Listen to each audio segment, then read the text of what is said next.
Peter Michal Bohuň, portrét Jána Francisciho ako kapitána slovenských dobrovoľníkov 1849 až 1850.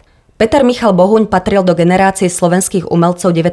storočia, ktorá sa aktívne zúčastňovala národného hnutia. Už počas pražského pobytu udržiaval kontakty s rodným krajom a skupinou národovcov okolo Ľudovíta Štúra. Vyhýbal sa intímnejšiemu rázu obrazov, ktorý by bol v rozpore so štúrovskými ideami. Podľa nich mal súkromný život ustúpiť životu zasvetenému službe národu a boju za jeho práva. Portrét Jána Francisciho ako kapitána slovenských dobrovoľníkov je jeho najznámejšou a najvýznamnejšou prácou z tohto obdobia. Je rozdelený do troch plánov. V popredí stojí portrétovaný v modrom kabáci a v bielých nohaviciach s čiernymi čižmami.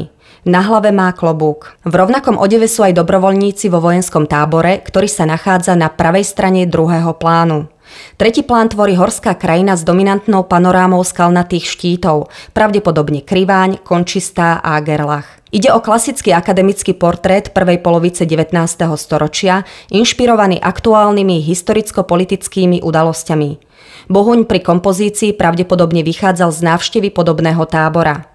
Dokonca postava vojaka, ktorý v druhom pláne dvíha klobúk, môže byť sám maliar. Týmto dielom zachytil Bohuň symbol revolučných čias a celkovú atmosféru doby spolu s národnými symbolmi.